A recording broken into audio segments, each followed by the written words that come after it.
Okay. Actually,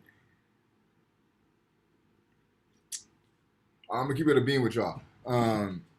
It's only what, six of you here, right? If you fuck with me, I'm gonna fuck with y'all. Let's just be responsive. Let's just get through our breakout. I'm sorry, our fishbowl. Ask any question that you guys have, and we'll end early. But I just need you guys to engage with me so we can get through this and get it through. So who wants to discuss what was talked about in your breakout rooms?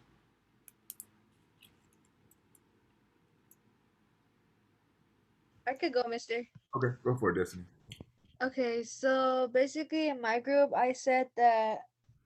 um I said that it portrayals of an indicate fictional of historic references that divides the novel more into as folk telling, like telling stories, and that how it combines how these characters portray each other as in order to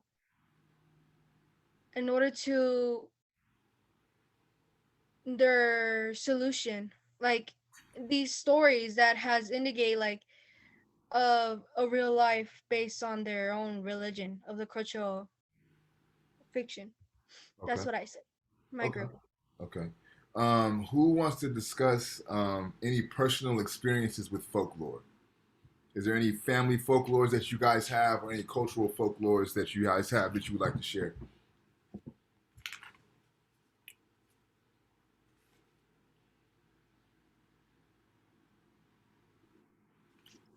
I have a few, like a Sure. story.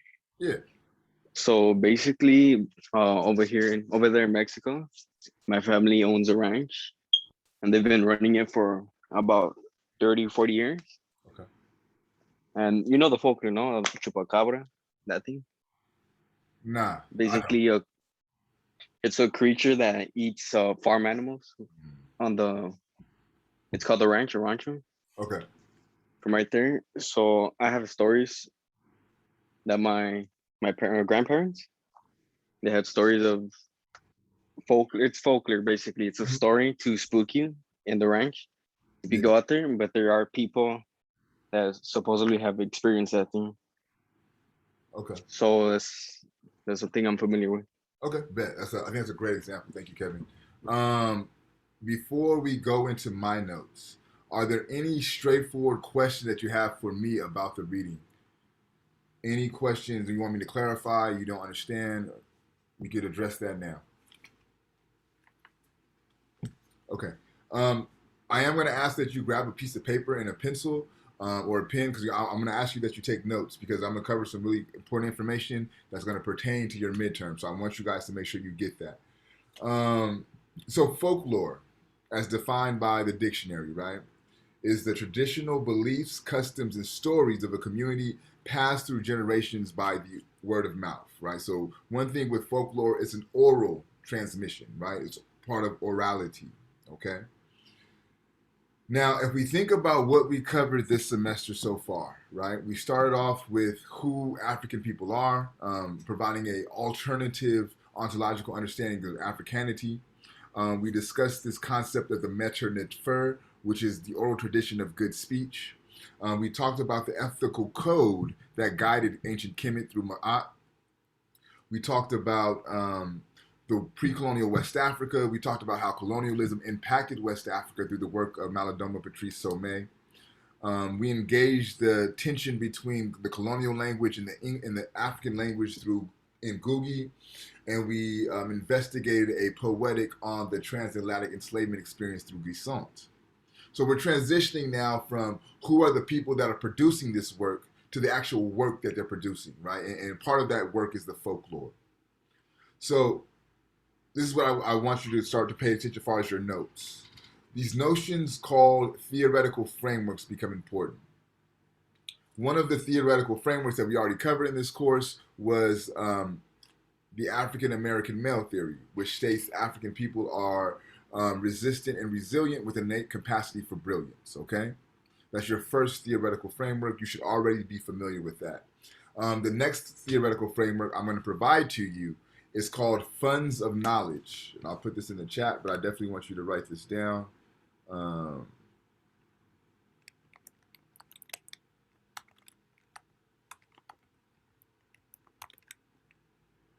Okay.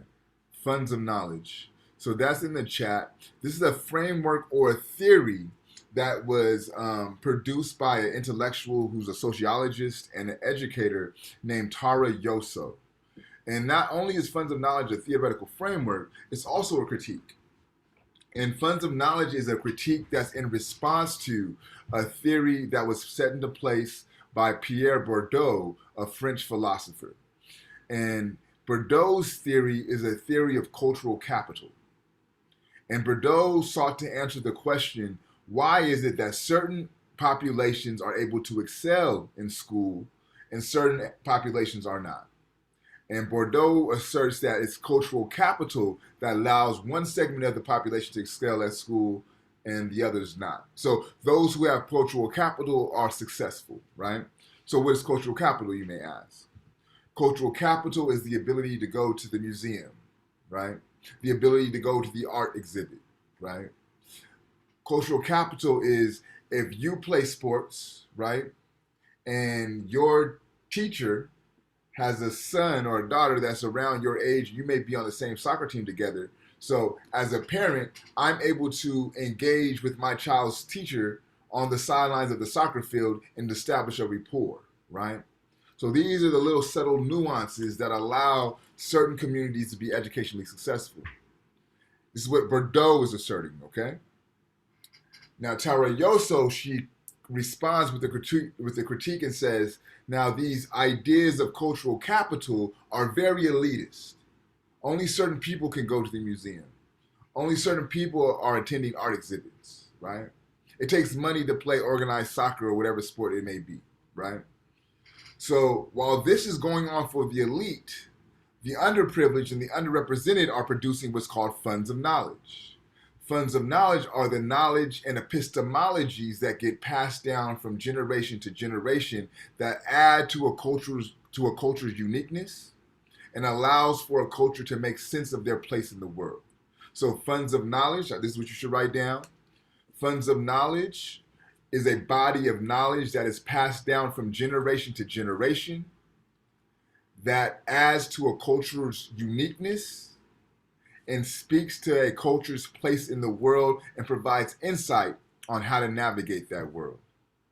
So if you want, you could put funds of knowledge, bullet points, cultural uniqueness, bullet point, passed down from generations, bullet point, allows the culture to make sense of their place in the world, right?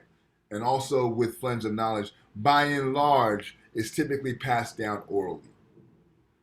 Now, another fundamental component of funds of knowledge is it's not widely recognized in what we would call professional circles, right?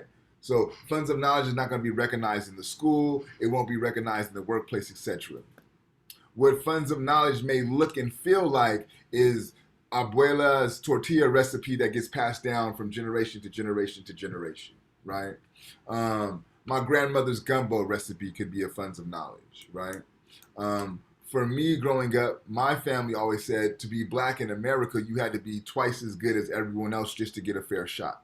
And even then, the shot won't be fair, right? So these are information, this is knowledge that gets passed down from generation to generation that speaks to your uniqueness as a culture, and it helps you make sense of who you are in the world, okay? So that's the funds of knowledge theoretical framework. Now, in a practical sense, when you take your midterm and you have to answer 3 of the 5 questions, I'm going to expect for you to utilize a theoretical framework. So for example, the question on the midterm may say, how old are African people? Why is this information important, right? So to provide an answer using a theoretical framework, it may sound something like this. Using the theoretical framework African American male theory, which states African people are resistant and resilient with an innate capacity for brilliance.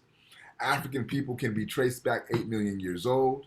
This becomes important because this locates African people as the first people on the planet, right? So you're using this concept of African American male theory to help you understand the question, okay?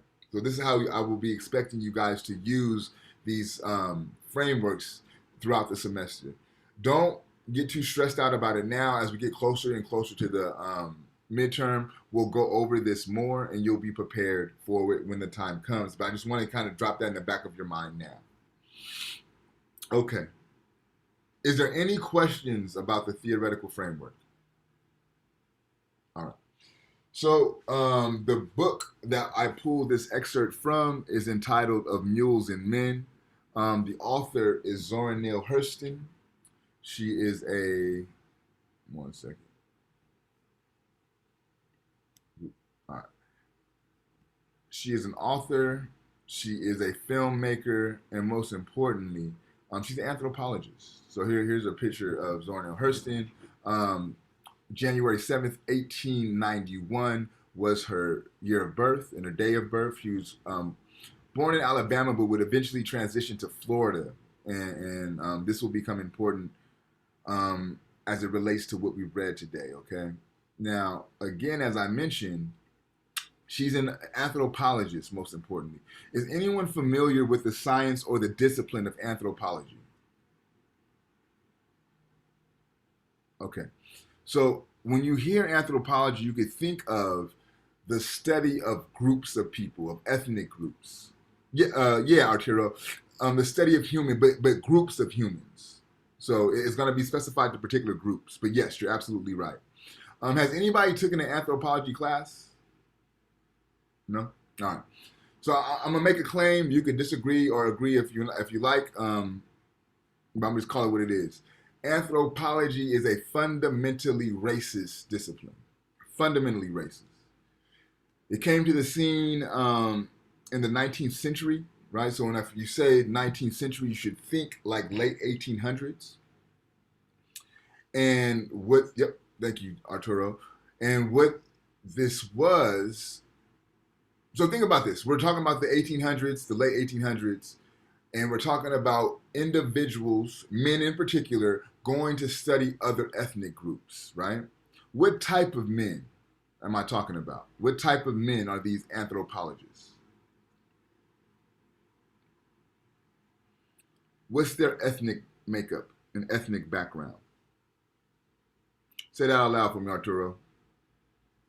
White. They're white, absolutely. They're white men, okay? And so what they're doing is going into Africa and studying African individuals. They're going into South America and Mexico and studying the people there. They're going into Asia and studying these populations there. They don't speak the language. They don't understand the customs, right? But they're going to go and make sense of what these people are doing and produce volumes of literature, right? By and large, what ends up happening is their research ensures the inferiority of the people that they study. Now, it's not happenstance or coincidence that as anthropology becomes more popular, the understanding and the creation on a academic level of race kind of comes into the fold. And the science of eugenics takes place. Eugenics is separating and classifying ethnic groups by their intelligence based on the size of their head, right? So Europeans would have a certain size head, which makes them the smartest individuals on the planet, followed by the Asians, right? The Asian community. Because of the size of their head, they're second in line, followed by the indigenous groups, and lastly, Africans, right? This is the science of eugenics, which was largely supported by the work of anthropologists. Through the work of eugenics and through the works of anthropology, you also get things like IQ tests, which would evolve into your standardized testing, right? Your SAT, ACT, etc., which would also be used as a mechanism to validate the claims that certain groups are inferior, right? And this is why I say anthropology is a fundamentally racist institution. But here comes Zora Neale Hurston, right? She's an understudy of the father of anthropology, Franz Boas. Now, keep in mind, with anthropology, you're going to a community that you're not a part of, right? And investigating them, right? That would be like me going down to central Mexico and doing a research on the population there without speaking any Spanish or knowing the customs of the people. So by and large, I'm going to produce an inaccurate or incomplete assessment of the situation, right? But Zornell Hurston takes this notion and this idea and flips it on its head. Because what she does is she goes back to her hometown and she does anthropological work on the people and the communities that she came from, right? So she knows their language, she knows their customs, she knows the intricacies of the culture. So her production is going to sound a lot different than these white men who are going in other places and trying to understand what people are doing who you don't understand, right? So what I would articulate this book as an act of subversion to the discipline of anthropology. What does subversion mean? What does it mean to be subversive?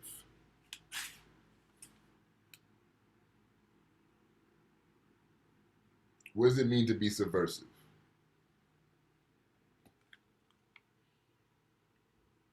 To subvert authority. What do you think that means?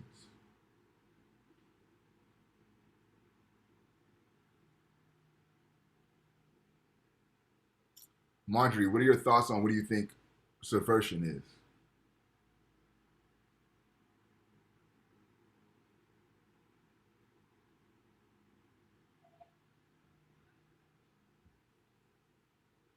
Marjorie, waiting on you. We're asking you, what do you think subversion is? Doesn't have to be right, just what do you think?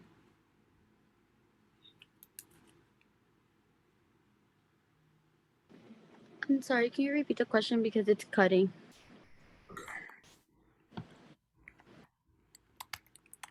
So in the chat, I typed subversion. What do you think that means?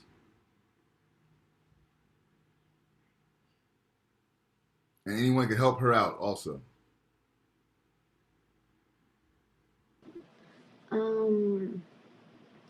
Like undermining Yep. power? Yep. Perfect explanation. To undermine power, right?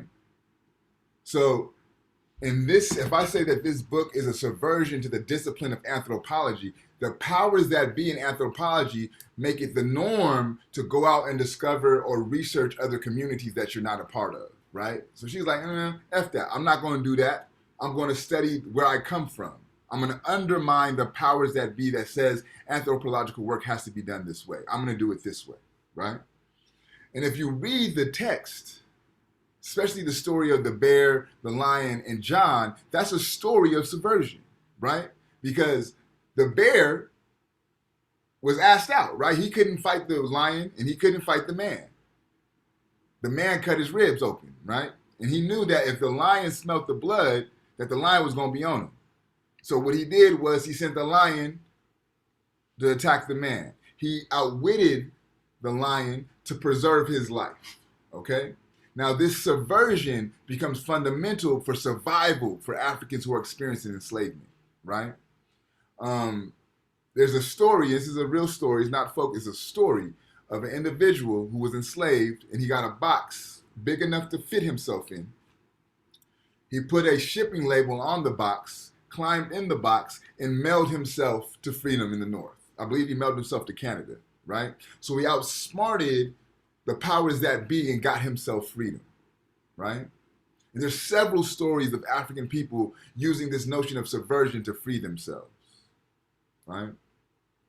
Subversion may look like you're supposed to pick 50 barrels of cotton for your workday, and you're gonna work really slow and only pull off 30, right? I'm undermining the powers that be.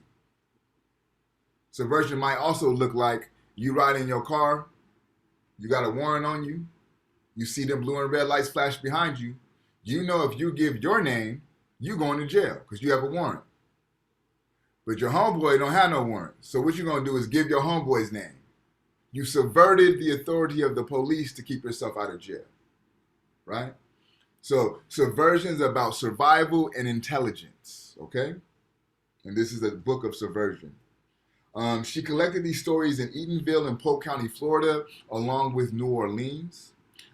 She went first to do the research in 1927 and 1928, and then went back again in 1931 and 1932.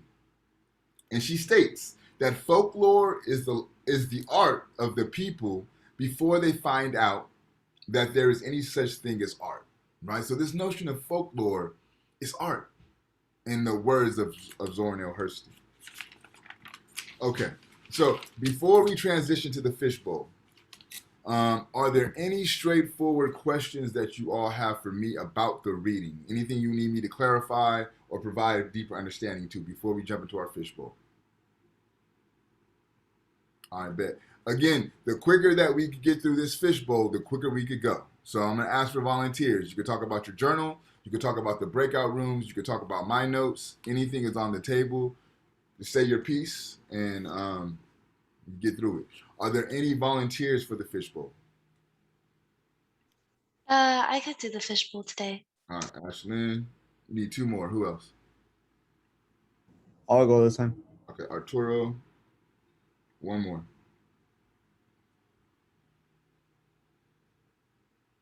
I'll call that random. Juan, are you prepared to fishbowl today? I've already completed both of the Okay. fishbowl for the year. So Thank you, Juan.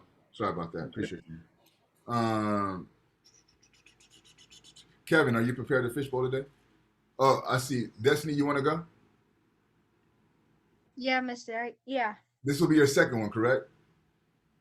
I believe so because I did one before. Yeah. All right. So this is your last fishbowl, Destiny. So we have Ashlyn, Arturo, and Destiny for our fishbowl. Whoever wants to start it off, it's on you.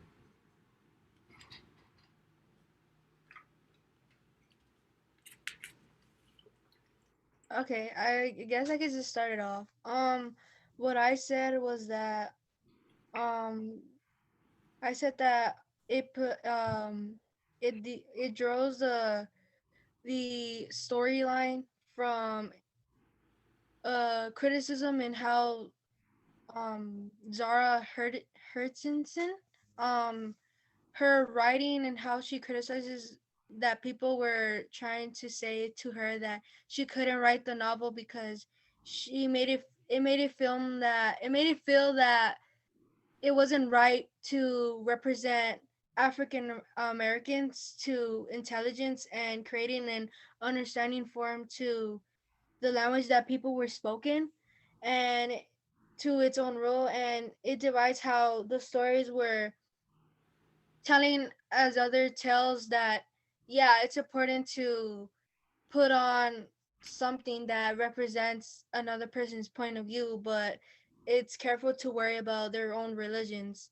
And on the story in the book, in the novel, I'm sorry, it says on page 142, it says, "Been a listen all the night long, and the preacher descended from his very cloud and lifted the collection in his hat. The singer switched to, 'You can't, you can't hide, sinners, you can't hide.'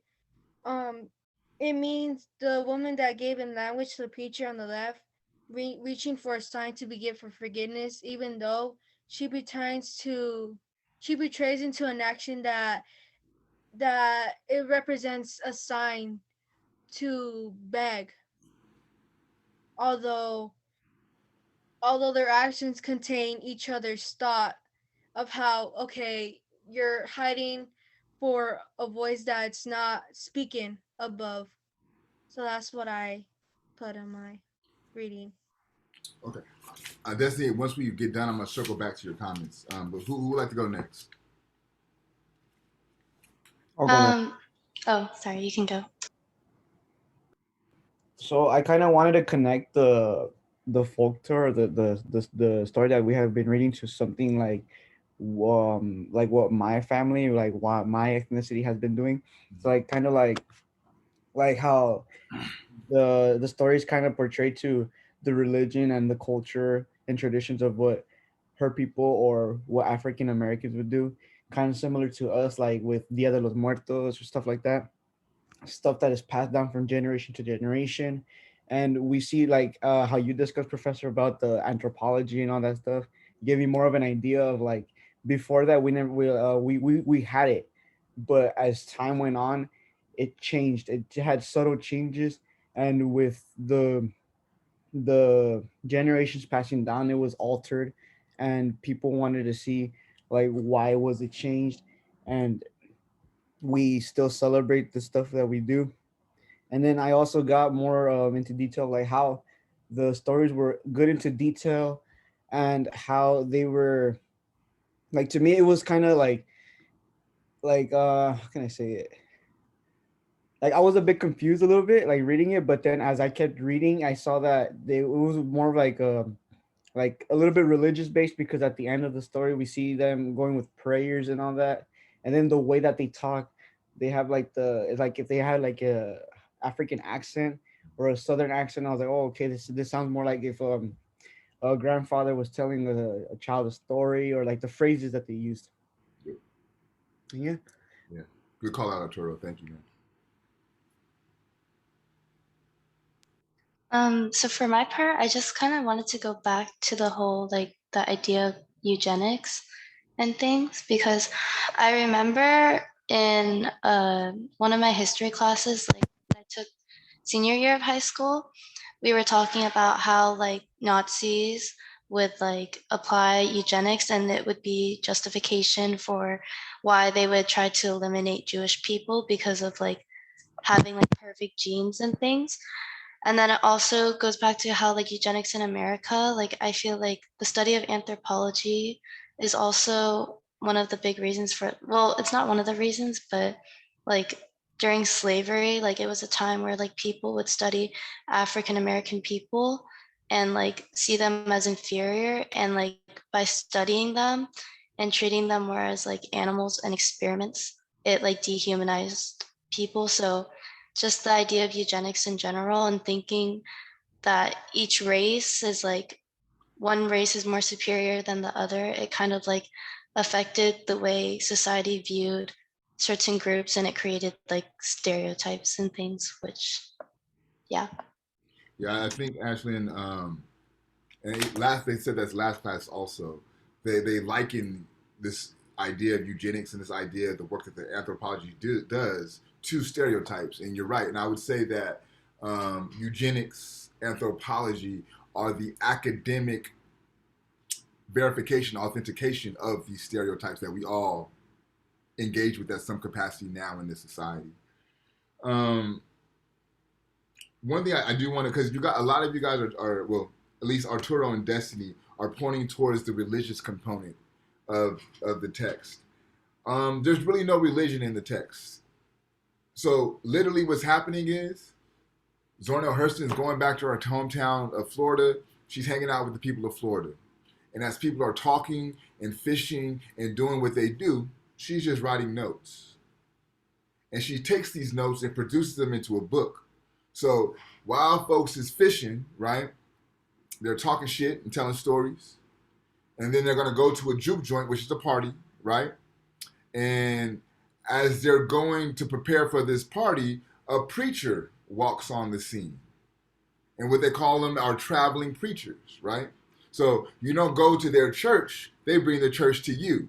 And they have two women with him who are singing. So after he gives his sermon, in all churches, you got to pass that collection plate around, right? You got to get that tithe and offering. So he takes off his hat, puts his hat down, so people throw some dollars in his hat, and that's his offering, and they go on about their way. So it's not necessarily her trying to infuse religion into the story. It's more so her accounting was taking place, and a preacher just arrives on the scene, right? So she has to account for that story as well. Are there any other comments, questions, concerns about the reading? Anything you guys need me to further clarify? All right, bet.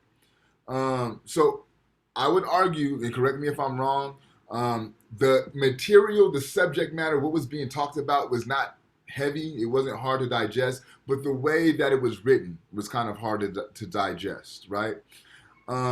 This next reading that we're going to do is going to be the exact opposite. So it's very straightforward. It's written very well. It's beautifully written. It's exquisite. But the subject matter, the content of the reading is very heavy. In fact, I want to just give you a trigger warning. A lot of this material could be triggering. It's going to make you uncomfortable, but we're all adults, and you'll be able to get through it. So it's going to be weeks 8 through 11, and it will be Baldwin. So we're going to engage James Baldwin for the first time this semester, and it will be these 3 PDFs: Going to Meet the Man. So make sure you read all 3. You only need to do 1 journal entry for all 3 texts, though. But make sure you read all 3 of these and produce a journal entry. Again, just be aware of the trigger warning. It's going to be uncomfortable. It's going to be unsettling, but it is what it is. We'll discuss it at the end. Okay. All right. Is there any other questions? All right. Well, then, other than that,